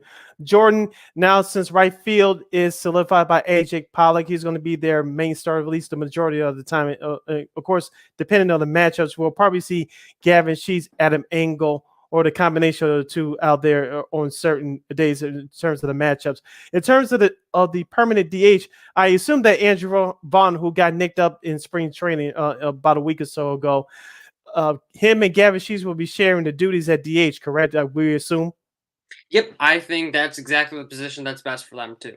I think trying to fit them into a right field role was not putting them in the best position to succeed. And you give them the ability to focus on developing their bats at the highest level and not trying to have to learn a new position on top of that. I would assume that that's how the White Sox view it as well. Please tell me we're not going to see too much of Eloy in the outfield. Please, Jordan. Please. You know how I feel about that. So I need some reassurance. It's going to be either him or Vaughn or Sheets. I mean, someone's got to play out there, and that's the problem. Adam Engel being healthy would solve a lot of issues, especially late in games, because that allows you to replace Eloy with Engel defensively late in games, and you can feel a bit better about Eloy's long-term health with that. But overall, he's going to start a lot of games out there because there's still no better solution. And unfortunately, with Vaughn and Sheets at DH, it's kind of this team's got a lot of DH type players. So unfortunately, Eloy's going to have to play a little bit of left field this year. Now, one other position that was filled during the offseason shortly after the lockout ended was at second base. Of course, Larry Garcia was signed as a free agent before the lockout took place back in December, but they pick up Josh Harrison. He's been around the horn with Pittsburgh and Washington, and now he's with the White Sox. So I think his bat is, in my personal opinion, I think his bat is going to be okay. We didn't bring him here to hit 30 home runs. He's not that type of guy. He can put up some decent numbers, but I'm really concerned with him is defensively. I want him and Tim Anderson to be one of the best defensive combos, especially in terms of turning double plays in baseball. What do you think about Josh Harrison, especially defensively? I think Josh Harrison is very strong defensively. He has had in the past maybe 2 seasons some of his best defensive seasons, and I think that bodes well for what the White Sox are looking for out of that position. Honestly, you have 8 guys who can really hit the ball out of the ballpark, and then you add in Harrison, who doesn't strike out too much, but also can hit the ball out of the ballpark with some frequency. It's a weaker position overall in baseball, second base. You're okay putting a weaker bat out there. And that's not to say he's a bad bat. He's someone who, between him and Garcia, will hold down the position effectively until the White Sox find a long-term solution. I like the move. I didn't think they had to spend big at every position. And if they chose one position to not spend big, I'm glad it was at second base. What's sort of the plan with Dallas Keuchel? Is he going to be kind of like that middle relief guy? Are they going to try to start him to eat up innings? And also, too, do you think they'll trade him as we get close to the trade deadline? They are 100% going to have to view him as a starter right now, especially because of Lynn's injury. That being said, they don't want him to be on this team next year, I don't think. And in order to do that, they need to make sure he stays under 160 innings this year. So Keuchel's role is going to be 8 innings up to 160 so that that option doesn't vest, and he's, I think it's either 16 or $18 million, doesn't become part of the team next year. Now, that's sort of what the vision is, but if guys start to get hurt and guys, he needs to be there to eat more innings, that poses a problem. But at least for now, you can feel comfortable saying that, he's going to start. It may not be great, but they're going to keep him under 160 innings, knowing what the alternative is. Still sticking with that starting rotation, Jordan. Of course, you're the president of the Dylan Cease fan club. Of course, Dylan posted a 13-7 record from a year ago with a 3.91 ERA. Everybody on the starting pitchers that struggled in the playoffs against the Astros this year, especially now due to the Lance Lynn injury, Dylan Cease will be bumped up to the number 2 spot. I still think that he has the best stuff on the staff, just like you think so. What do you expect out of him this year? I expect him to take the next step forward for him, and that's just, it from 2020 to 2021, it was start throwing more first pitch strikes. And now it's okay, he's starting to do that. Now stop taking 0-2 and 1-2 counts and turning them into 2-2, 3-2 and walking the guys. If you can trust your stuff just that bit more, where you don't feel like you have to make a perfect pitch and then you miss, and now it's 2-2, it's 3-2, and now you walked him, and I threw a whole bunch of pitches doing that, you're going to be more effective as a ball player. And I think that's that next step for him that I'm really looking forward to him taking. And like you said, right now he's the 2 in the rotation. I expect him to pitch like that. He's got the best stuff in the rotation, and it's all about harnessing it. I get it, trust me. But at the end of the day, this is another year of development and growth for him under Ethan Katz, and I'd expect him to take that next step forward. How about Jose Abreu? I mean, he's 35 now. Can he still be that productive that we've seen these last few years, especially in his MVP season? You hope so. I mean, he's meant to be a big part of this offense, and 35, you're starting to get to that age where you start to see some sort of decline. And for Abreu, it's going to be measuring for himself. I think he's been very self-aware of, I might not be back next year. This might be the end of the road for me. So it's going to be a combination of, balancing against the typical aging process, as well as making sure he's in a position where the Sox are maximizing his productivity. I think if you look for him to continue to be the guy he's been, that's fine. But you also have to recognize that this might be the first year he takes that step back. Every time I say that or someone says that, he proves us wrong. And that's the good thing. But in reality, Father Time is undefeated. So making sure that the Sox have a plan just in case this is the year things start to catch up, that's kind of the key. But I would expect him to still be a huge part of this offense this year. Halfway home with our guy, Jordan Lazowski from Sox on 35th, right here on Second City Sports, the Monday edition. We're live in 11 color right here on Sports Zone Chicago. Sid, Lakeena here with you. Jordan, let's focus in on 26-year-old third baseman Yohan Moncada. Fans have been waiting for him to bust out with the All-Star appearance or MVP-like type season. It just hasn't happened yet. He had a .263 average from a year ago with 14 home runs and 61 RBI with an OPS of 787. We all know the story by now that he struggled with COVID a couple of years ago. Last year, he still has some minor issues here and there. What I do like about him is that he was very good defensively last year, and not enough people give him credit for that. Can he finally put it all together to have an outstanding season? Yeah, I think that's what you're looking for. You have seen him grow in little ways over the course of his career. I think last year was one of his best in terms of, having good at-bats. Now, where the power went, I don't think any of us really know, because he hit a lot fewer homers than I think anyone was expecting. I think if that's probably the biggest criticism of Moncada from last year, was trying to figure out where the power went. And maybe he's only a guy that hits 15 to 20 homers. But if he can continue to be a strong defensive third baseman on top of being someone who works the count, gets on base, and sets the table for guys behind him, that's fine too. But in terms of raw talent and raw ability and what to expect, I think if there's any year he's going to break out, this is going to be the one. Because now he's comfortable, he's back in, and he's a couple years removed from COVID, And at the same time, the Sox are in the best position as a unit to take the pressure off of him to feel like he has to do everything. So this should be the best year for him in terms of ability. Now, if we go through another year and he only hits about 15, 20 homers, now the expectations for who he is has to change. And he'll probably still put together a great season no matter how many homers he hits. But I think it's that power output that, some of his detractors and some of his most avid supporters are still kind of disagreeing on. Let's talk about the rest of the AL Center for a second, Jordan. I feel like I have no clue what half these teams are doing. So, let's go through the quick Cliff Notes version. Minnesota, does anybody know what Minnesota's doing? Do they know? They think they were going to dump payroll, but then you got Carlos Correa and Sonny Gray, and they picked up Chris Archer last week. Of course, Kansas City. I mean, we really don't need to.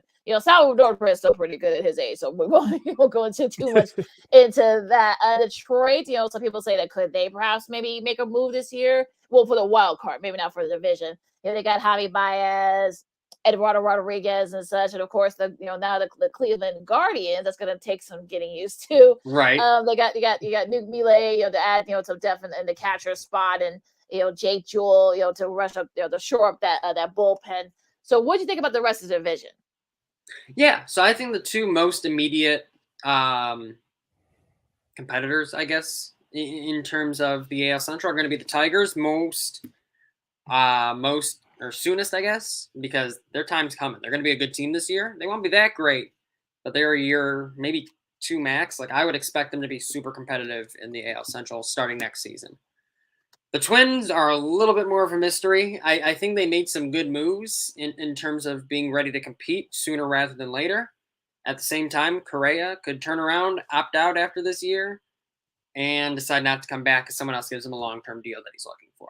So it's setting themselves up nicely if they wanted to move guys at the deadline maybe and not feel like they're handcuffed by bad money. I think Donaldson was a contract they were happy to move.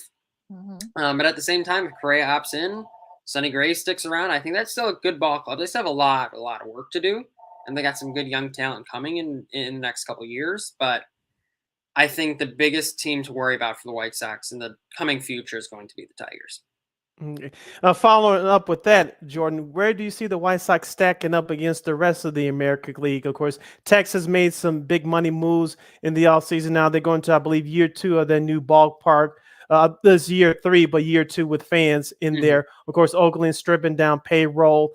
Houston has taken a small step back, but they're still going to be very good. Over in the AL East, Toronto, they're coming. They barely missed the playoffs last year. You still have the Yankees. You still have Tampa Bay, which no one's talked about, even though they got bounced in the first round last year, even though they won 100 games. Where do you see this the Southside Hitmen stacking up against the rest of the American League?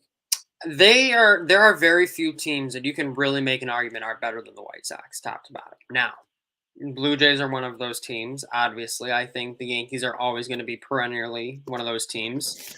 But when you look at the rosters in general, I think those are really the two teams where you're like, maybe these are the guys who are going to give the Sox the most problems. I think the Mariners aren't too far away from doing that, just like the Tigers aren't. The Red Sox are always a team you can't count out.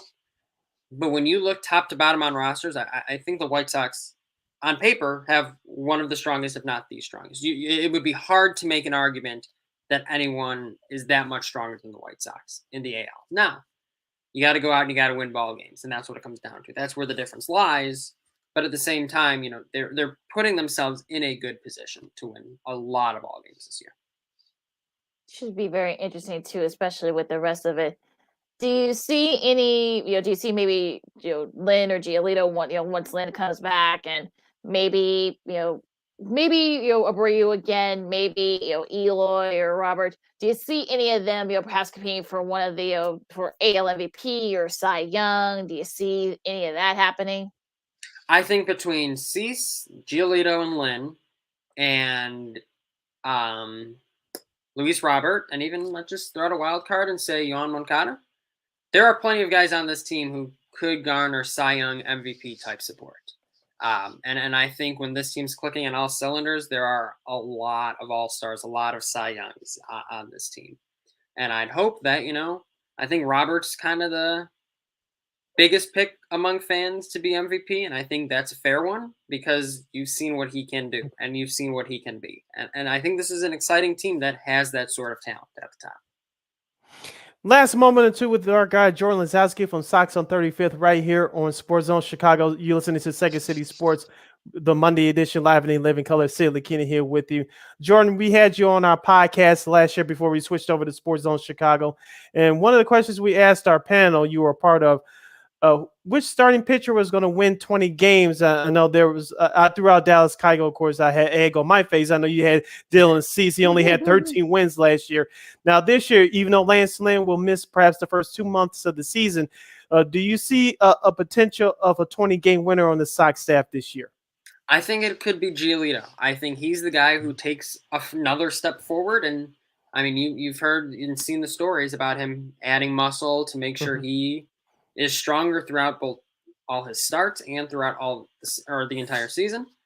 That's a guy who's looking for a big contract in a couple of years. I think it's going to be incumbent on him to take that next step forward and really establish himself. And I think if there's anyone on this roster who would be a good bet for that sort of milestone, I'd take him. What about that contract? I mean, there was like 200 grand or maybe like less than 200 grand difference between Giolito and the White Sox. Once they do start, I can only imagine what the extension talks are going to be like between those two because there's going to definitely be some give and take. Do you think he gets that big money or does he end up having to go elsewhere? I know his dad kind of put it, I don't want to say his dad put it out there, but I think, hey, pay my son for, what he's worth. So what do you think happens? And not be too early to talk about that, but what's your early sort of, projections?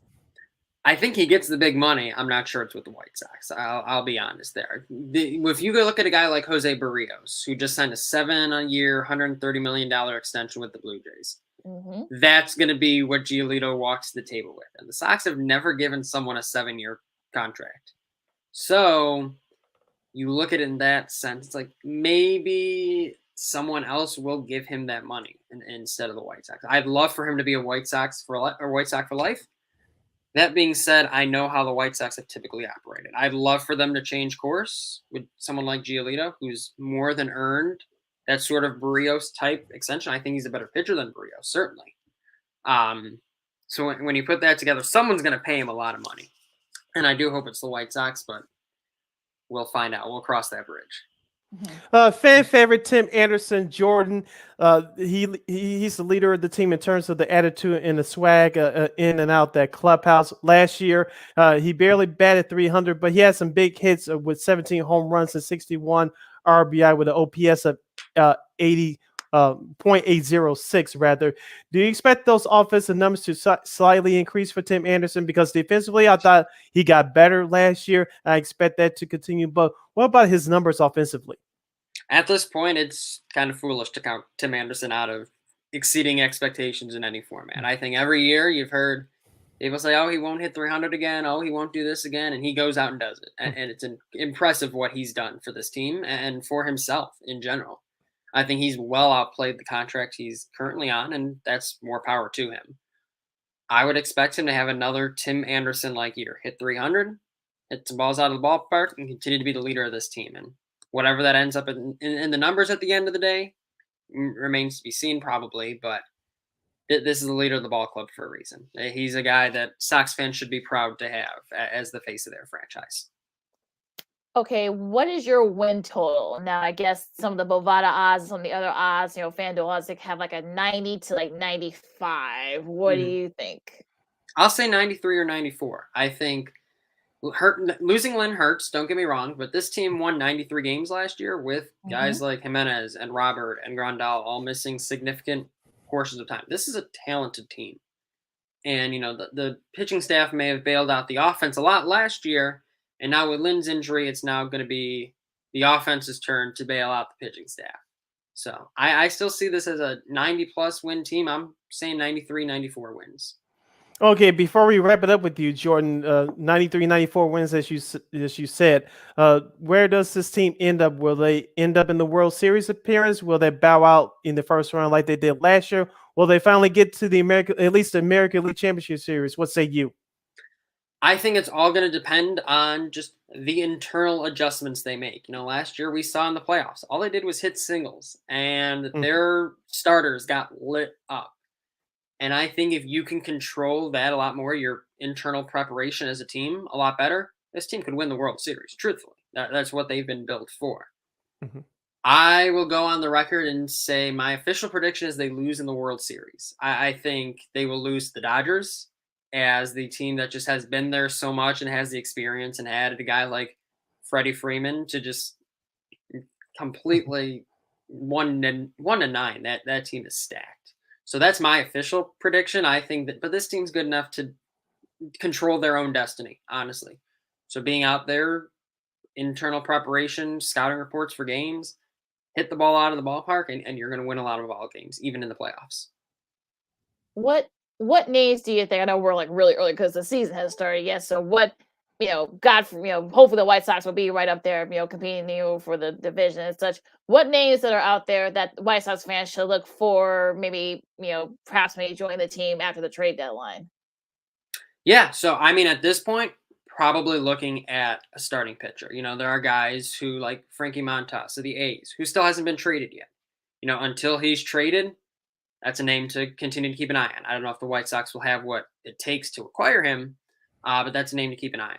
And then from there, the easiest way to kind of identify guys is who are the teams that really start to struggle. Do the Twins offload Sonny Gray? Is that what their kind of plan was all along? The Reds, Tyler Mahle. Like, if the Reds aren't good, they could offload another contract there too. So you'll see those teams that start to flame out, I guess, early on. Those will be where you start to look at it. And for the Sox, you should expect to see starting pitchers. I think 1 through 9, there's not much they're going to want to add to this team offensively. They're going to want to do it on the pitching staff. And I think they've set themselves up to do that. All right, this has been our good friend Jordan Lazowski from Sox on 35th. You can follow him on all social media platforms. You can go to soxon35th.com to get the latest articles from him and from that entire staff. And they are partnering up with Sox in the Basement podcast. Make sure you check out that podcast as well. Before we let you go, Jordan, I announced on this show last week that yours truly is a season ticket holder of the White Sox. I know you're a season ticket holder as well. Are you going to opening day next Tuesday? It looks like the weather forecast is supposed to be decent at least. Opening day is going to be tough. It's at 3:00 start in the middle of the workday. That's brutal. So it's going to be touch or go. I would love to, but duty calls sometimes. Yeah, so no, we'll see. I get it. I get it. I got the 20 game package, and so hopefully I'll get to see you and some of the Sox Twitter friends out there more this year. I'm going to be out there a little bit more this year, so it should be another fun, exciting season on the South Side, and hopefully the Sox can do better than what they did a year ago. Thank you once again for joining us here today on Second City Sports. Great job as always, and we're definitely going to get back in touch with you as the season goes along.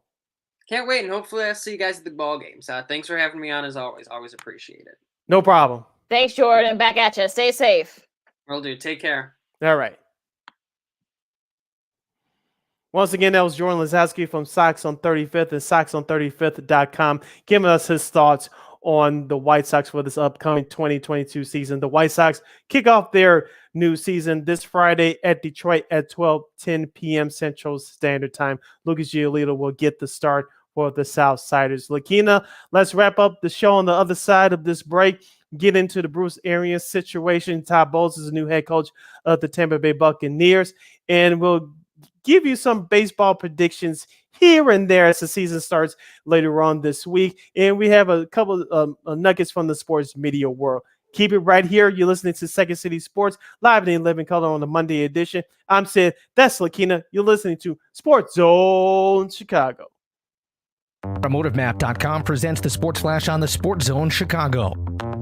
NBA Thursday, the Bulls dropped their second straight 126-109 the loss at New Orleans. The Bulls are 42-31 with the setback. Zach LaVine led the scoring for Chicago with 39 points. Kobe White had 23. The Pelicans got 30 points from Devontae Graham, 25 from CJ McCollum, and a double-double from Jonas Valanciunas. Up next for the Bulls, they'll try and snap the skid tomorrow night when they visit Cleveland. The Blackhawks put a 2-game winning streak on the line tomorrow when they visit the Vegas Golden Knights. Chicago with a 4-3 win at Los Angeles yesterday. Alex DeBrincat had the shootout winner. Colin Delia made 43 saves through overtime in just his second start of the season. Spring training Thursday, the Angels beat the Cubs 5-4. Today, it'll be the Cubs taking on the Rockies. The Giants beat the White Sox 9-6. Today, the Sox will face the Mariners. For lightning fast sports updates, download the Score app. It's free and one of the most popular sports apps in North America. I'm Chuck Sanders. That's the Sports Flash on the Sports Zone Chicago. Nobody protects you from mayhem like Allstate. I'm a speed bump. Did you hear what I said? I'm a speed bump.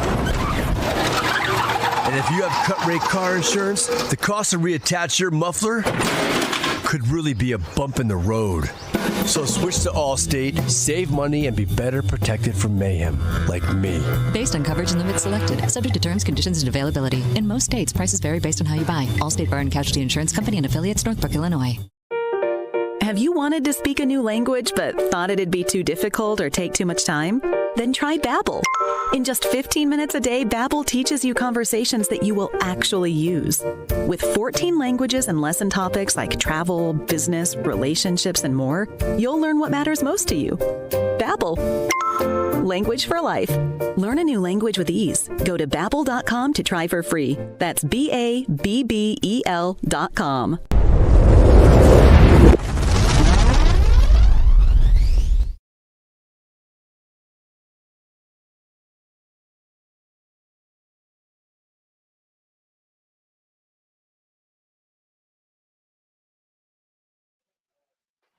Welcome back to Second City Sports. You're live and in living color right here on Sports On Chicago, the Monday edition, along with Miss Lakeena McGee. I am Sydney Brown.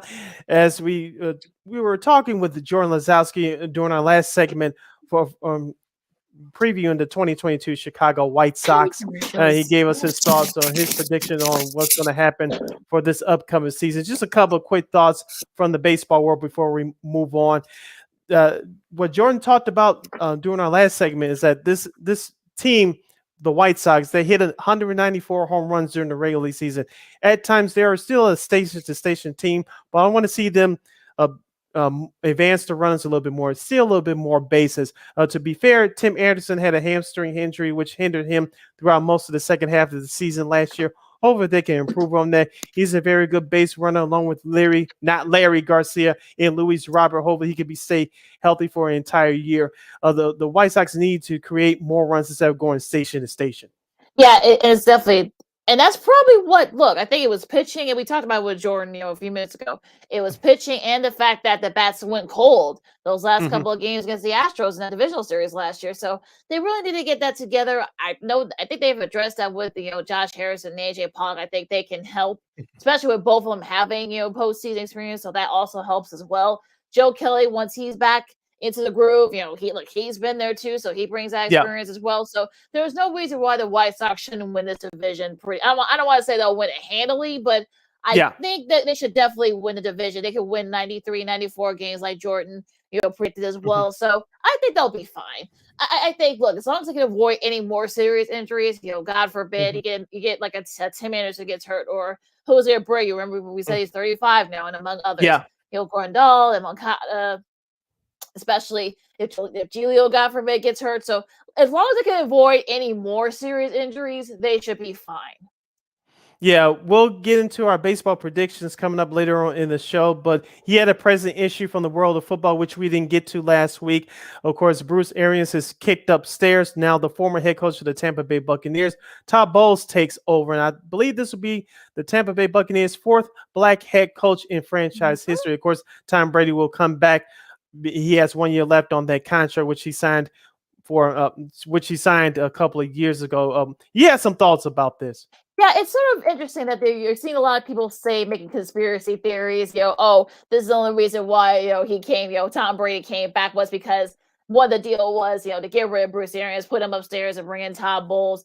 Look, as you saw by some of the comments, some of the guys, Mike Evans, and Ndamukong Suh. I mean, they love him, on that team. So, and I'm sure there's no reason why Tom Brady doesn't either. So, he brings a lot of respect. He didn't get his due. And with the Jets, of course, it was going to be hard to do for anybody to do anything with the Jets. So, you can take that for what it's worth. So, the team set up for him, and plus that NFC South is very winnable. I know the Saints have made some moves. and such, but Atlanta, they're not going to be pretty much of a factor now with Carolina. So the Saints are probably the only team that they probably have to compete against this year for that division. So yeah. So I think look, Bruce Arians has done a lot for the organization, has done a lot for the NFL. If you saw, his college roommate was Tiki and Rondé Barber's dad. If you saw, there was a picture of him holding, both, Tiki and Rondé when they were little babies. That was like, and the hair too. That the hair kind of threw me off because if he was hurt, it was very like seeing him with hair. But look, this is a guy that's done a lot of great things for the league. I think he is a Hall of Famer. He probably may have to wait a few years, but look, everyone said, look, I'm surprised he didn't retire after they won the Super Bowl because that was really the only thing that was missing on his resume. So, I mean, like that, people can make conspiracy theories. I guess that's what folks do. But I just wanted to say it because we didn't get a chance to talk about it on Friday. And I think, look, there's no reason why they shouldn't change too much with Todd Bowles. I mean, Bowles is a defensive guy like Arians was. So, there really isn't, and the team is set up to win. So it shouldn't really be that big of a downturn. Yeah, I expect the Tampa Bay Buccaneers to stay on point. As you mentioned, Todd Bowles did a great job 2 seasons ago beating the Kansas City Chiefs with a great defensive game plan, stopping Patrick Mahomes and crew. Of course, remember, the 2 key offensive linemen were injured for that game, but it was still a great performance by the Tampa Bay Buccaneers defense. I expect that defense, they had their struggles toward the end of last year. I expect that defense to pick it back up, and offensively they still should be fine, especially in the wide open NFC. So, but it was a simple move, the only move that could make. I know some people say they should have given Byron Leftwich that job. I think he's long for a head coaching job, just not with this veteran team right now. And so Todd Bowles will do a fine job. He's always like a poor man's version of Lovie Smith, and no one's going to run over him. So Tampa Bay is in good hands. So we should see what happens. We'll see what happens with that for the upcoming 2022 NFL season. You're listening to Second City Sports on Sports Zone Chicago. I'm Sid. That's Lakeena on the Monday as we wrap up today's show. We still have some time left, Lakeena. Let's go to the college basketball world. The Duke North Carolina game last Saturday is the most higher rated game since 2017, the national semifinal in 2017. As we talked about in our last hour, many fans, including yours truly, anticipated this game. It was a very good game to watch. We didn't get a classic buzzer beater, but we saw a great battle between 2 great teams. So did most of America, and it's been the highest rated national semifinal game in 5 years. Yeah, and I think this is if you're CBS, you're kicking yourselves that you didn't get a chance to broadcast that game. But if you're Turner, you'll take it. I mean, like, it was a good game. Like we didn't get the buzzer beater. Like I know some people thought that maybe we get a buzzer beater from one of these teams. But look, you got a big shot late, so it's not not too big of a disappointment there. But look, it turned out to be a great game. It was Coach K's last game. It was all set up for them. So, yeah, the storyline was there. I think we should get a good rating tonight, especially as you have 2 blue bloods in North Carolina and Kansas. Both teams, they got championships. This is their first rodeo. I mean, I know this is going to be Hubert Davis' first rodeo, but he won a couple, as an assistant, with Roy Williams. So I'm sure, he learned the Roy Williams of what to do. And the Roy Williams Bowl, because if you remember the first Final Four he went to was when he was with Kansas, and he actually beat North Carolina. So, but of course, we all know that Roy Williams is a North Carolina guy and such. So he'll be cheering for his Tar Heels. But it should be a fun game. It should be a really good rating as long as it's a close game. Even though last year's game was actually pretty highly rated, even though it was totally one-sided, but it should be it should be rated pretty high. So if you're a Turner, you'll be happy with the numbers. Yes, we'll see what happens tonight. Let's go do that hockey, Lakeena, for I don't know, it will be less than 60 seconds, but we'll try. The Chicago Blackhawks, they're struggling this season. They took it again on the chin last night, losing to the Arizona Coyotes, who's worse than them, 3-2 in overtime. But the big story was that Chris Vosters will be the new TV play-by-play voice for the Chicago Blackhawks going forward. He will replace the legendary Pat Foley. He will call his last game as a member of the Blackhawks next Thursday night against the San Jose Sharks, and next Sunday against the Dallas Stars. Him and Dale Talon, one-time partner of his back in the late 80s into the 90s. They'll do one last broadcast during that telecast next Sunday night.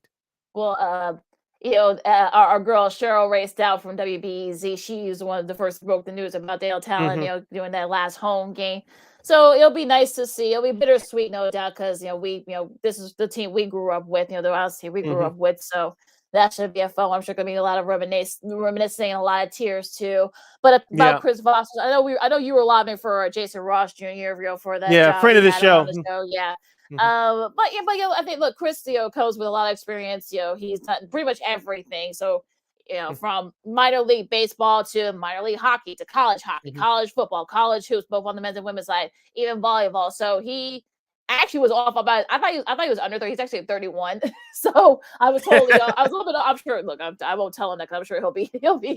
Well, I hope we'll have him on the show too at some point. But but yeah, I think they made the right decision, and we'll see. Who he teams with.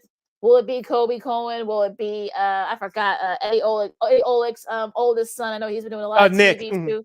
Nick Olczyk.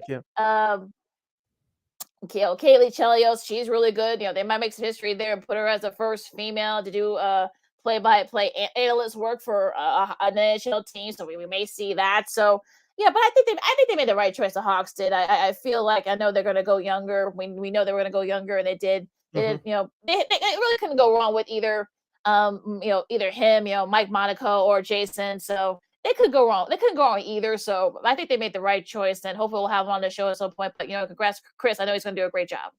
Yeah, congrats to Chris as well. Also, we forgot to mention that he did the Olympics too this past year.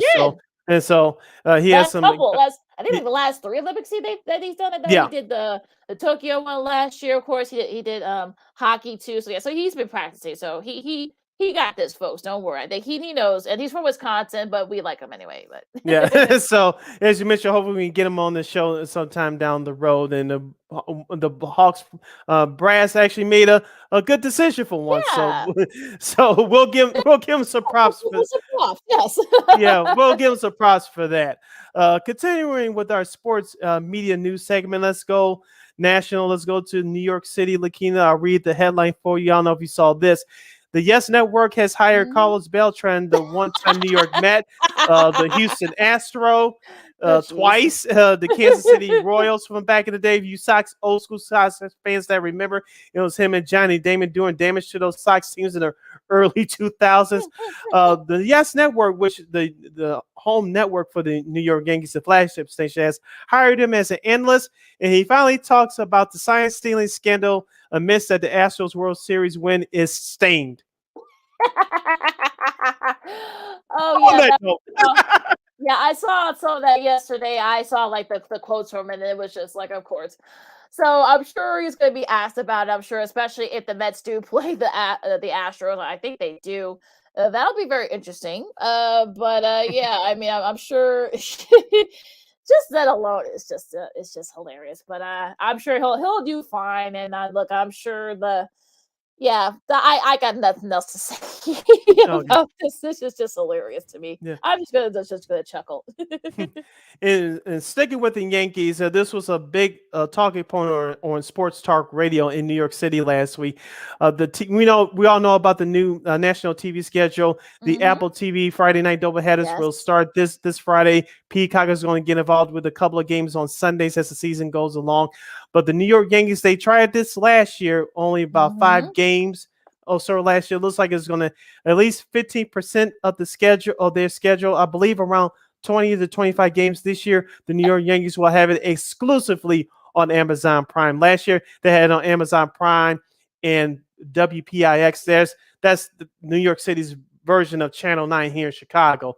But this year, the New York Yankees will have at least 20 to 25 games exclusively on Amazon Prime. It will be produced by the Yes Network. So if you're in New York City and don't have Amazon Prime, you better get it, or else you won't be able to see 20 New York Yankee games.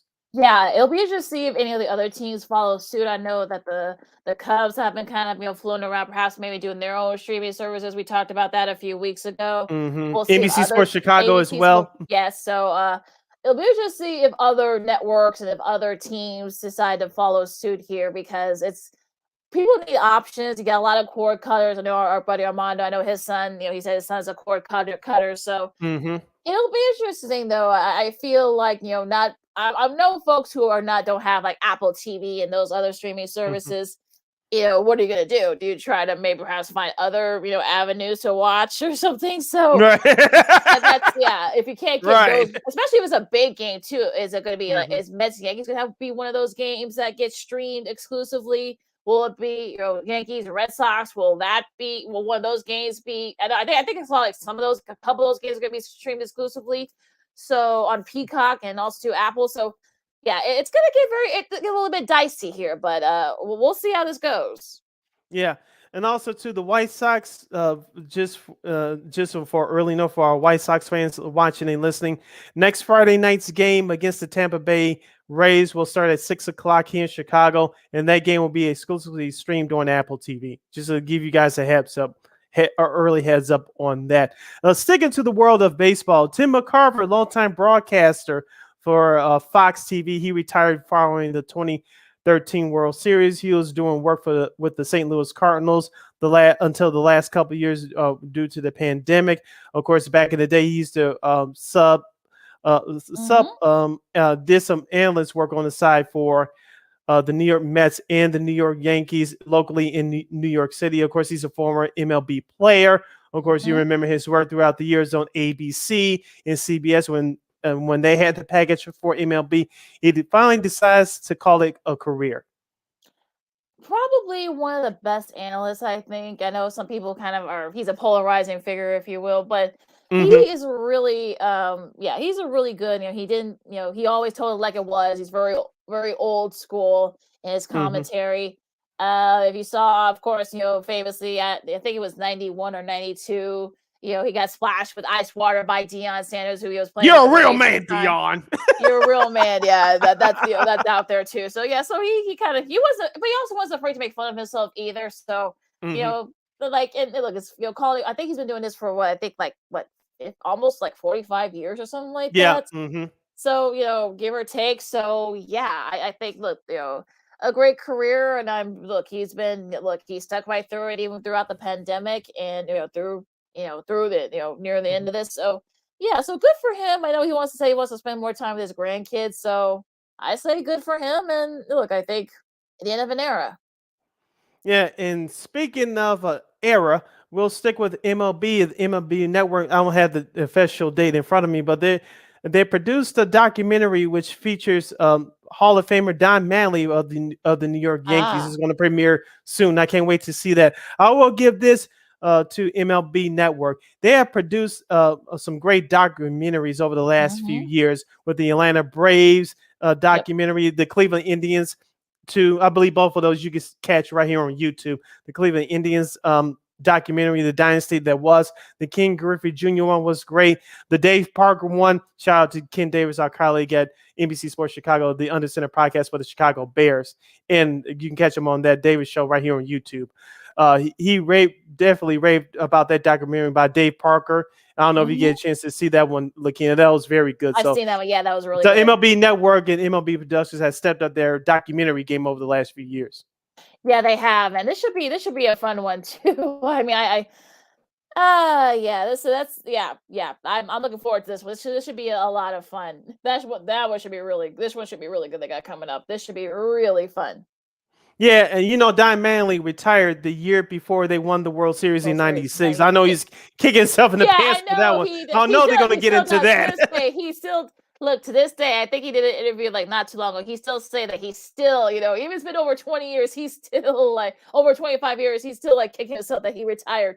Like he could have had another ring, but look. Yeah, But you know I who? think like he had his reasons though. I mean, injuries and such. So I think he knows that he retired at the right time, but he's still like, oh crap, like I should have waited Yeah, until after. and you know who took his place was Wade Boggs, Way who used to box. play Yep. with the White Sox. Got the horseback Yep. right after they beat the Braves in Yep. '96. And Yep. I was like, that's Don Manley's spot. Yes, yes. So no, he's kicking. I know. I'm sure he was kicking himself then too when he saw that Yep. that horse. Like, oh crap, I could have had that, but Like, he's doing okay for himself, so he's not. Yeah. I'm sure he's not like hurting too much, but he's doing okay. He's doing just fine. Continuing with our sports media nuggets, Mike Florio of ProFootballTalk.com and from NBC Sports Sunday Night Football has released a new book called Playmakers, and it's a comfortable conversations with the NFL with stories galore. Will you be checking out that book or excerpts from that book?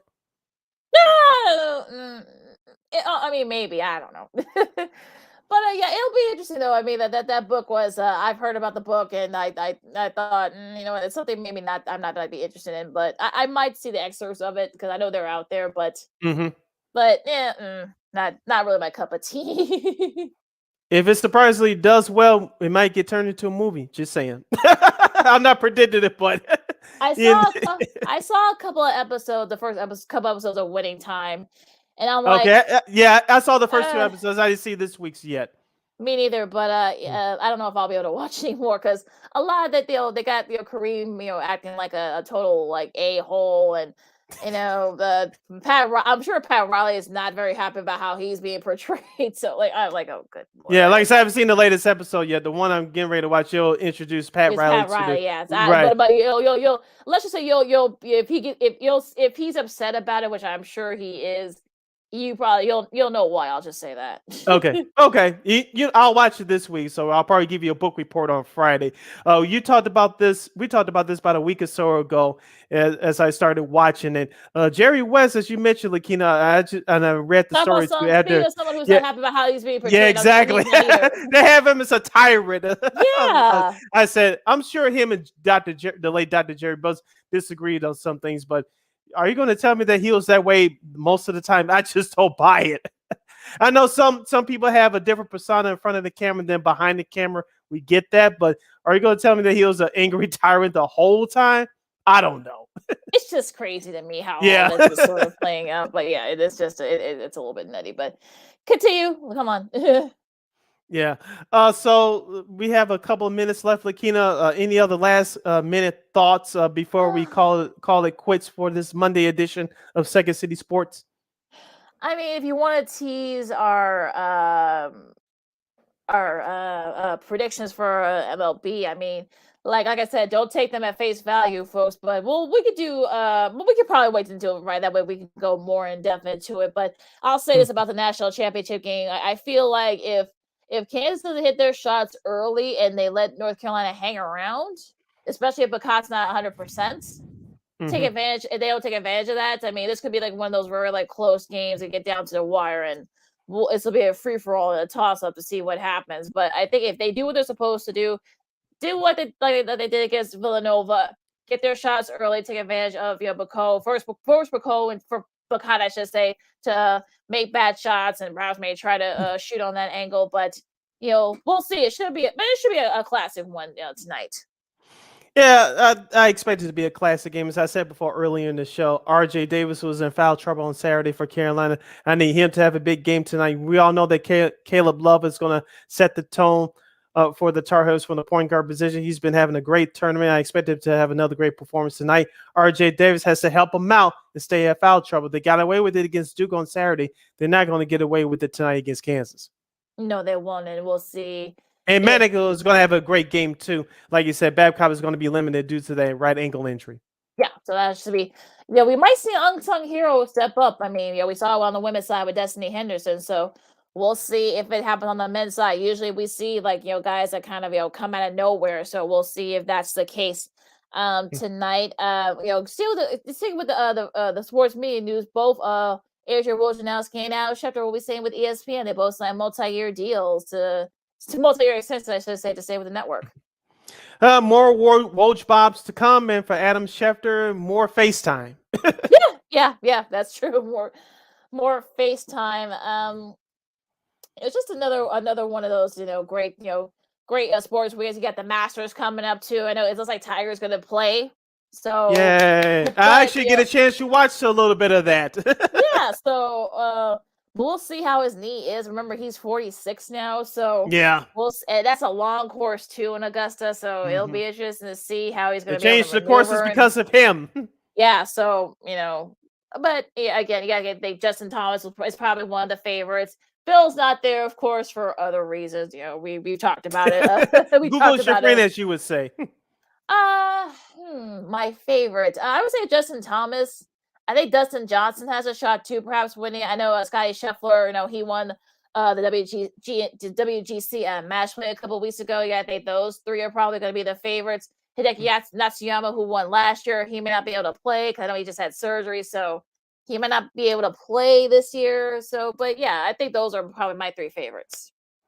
Yeah, so the Masters start later this week, correct? Thursday, yep. Thursday, okay, yeah. So I'll I'll carve up a little time to watch it, especially when Tiger comes on. As we said before, Lakeena, the golf needs a new face to carry the sports, especially for that younger audience. But you can't. How many times you're gonna bring Tiger Woods out the coffin? No pun intended, to save golf, especially for your casual viewers like yours truly. I mean, it'll be interesting to see how much they show, how much of a factor he's going to be. So Mhm. again, like I said, with that knee, that knee, of course, he'll recover from that horrific car accident that he almost had his leg amputated. So Yeah. I'm sure there's going to be like a lot of people going to be rallying around him. I'm sure all of golf's going to be rallying around him to at least try to play a full round, which that'll be an interesting part about it. What do you think about Colin Kaepernick, real quick? What do you think about Colin Kaepernick? Being one of the coaches in the honorary captain, as I said, in the Michigan straight football game. I know I saw people were kind of a little surprised. Jim Harbaugh, of course, reached out to him and asked him would he do it. He said yes, and the play aspect of it. I mean, that ship has sailed. I just think that get the buzz going and such. So I don't know how you feel about it. I don't know how much you I saw think it, it was but just a PR stunt, to be honest with you, Lakeena. yeah, Good for me him. too. Another person against Colin Kaepernick, whether you agree with him or not, how he maneuvers. If he signs with the NFL team and it actually is real this time, great. If not, I'm just sick of the whole story. When something actually happens, if he actually comes back, cool. Other than that, I'm just sick of hearing it. That's just me. I have my own issues with Colin Kaepernick off the field, but that's a whole not what you guys thinking, but that's other stuff. So that's a whole nother thing. But I love that people are making quotes about Carlos Beltran and his comments with the Yankees. It's just like, oh gosh. I mean, I can't wait for the Yankees and the Astros to play each other. That'll be hilarious. Oh, Beltran. Yeah, Michael Beltran. That's gonna be so funny. But yeah, it's gonna be hilarious. Now, on that note, Gally won't laughing as you say. You can follow me at Keena McKee on the Twitter and at Keena McKee on the IG. You can follow yours truly, Sydney Brown, on the Twitter and the IG at SidKid80. Once again, at SidKid80. That's SIDKID80. SIDKID80. Make sure you download that Sports Zone Chicago app, wherever you get your apps. Make sure you follow Sports Zone Chicago, all social media platforms, Facebook, Twitter, Instagram, and YouTube.